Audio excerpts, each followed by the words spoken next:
રાષ્ટ્રપતિ દ્રૌપદી મુર્મુ ઈઈપીસીના હીરક મહોત્સવ સમારોહમાં ઉપસ્થિત રહ્યા। રાષ્ટ્રપતિ દ્રૌપદી મુર્મુએ સોમવારે નવી દિલ્હી ખાતે આયોજિત ઇજનેરી નિકાસ પ્રોત્સાહન પરિષદના હીરક મહોત્સવ સમાપન સમારોહમાં મુખ્ય અતિથિ તરીકે ઉપસ્થિતિ આપી હતી।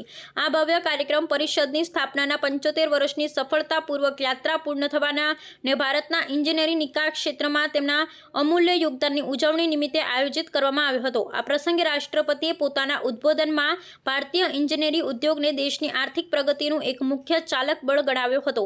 તેમણે જણાવ્યું, છેલ્લા 7.5 દાયકામાં ઈઈપીસીએ ભારતીય ઉત્પાદકોને વૈશ્વિક બજાર સુધી પહોંચાડવામાં અને મેક ઇન ઇન્ડિયા જેવી પહેલને સાર્થક કરવામાં નિષ્ઠાપૂર્વક ભૂમિકા ભજવી છે। રાષ્ટ્રપતિએ ગુણવત્તા, નવીનતા અને ટકાઉપણા પર ભાર મૂકી અને વર્ષ 2047 સુધીમાં ભારતને એક વિકસિત રાષ્ટ્ર બનાવવાના સામૂહિક સંકલ્પમાં ઇજનેરી ક્ષેત્રના યોગદાનને મહત્વપૂર્ણ ગણાવ્યું હતું।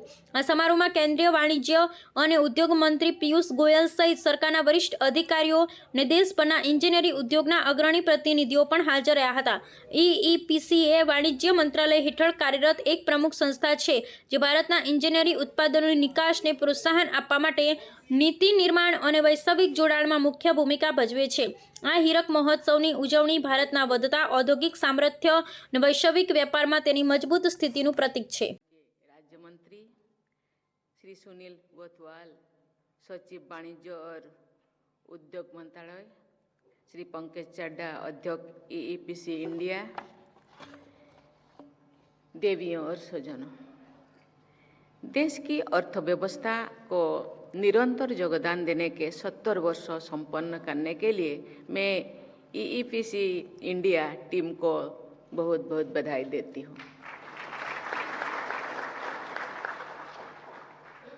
इस उपलब्धि के लिए मैं वर्तमान और पूर्ववर्ती सदस्यों और पदाधिकारियों को भी सराहना करती हूँ।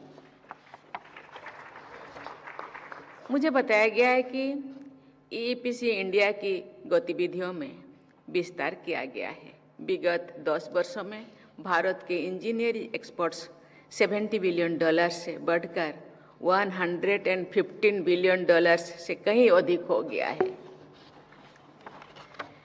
जब हम इस बात पर ध्यान देते हैं कि पिछले दशक के दौरान अंतर्राष्ट्रीय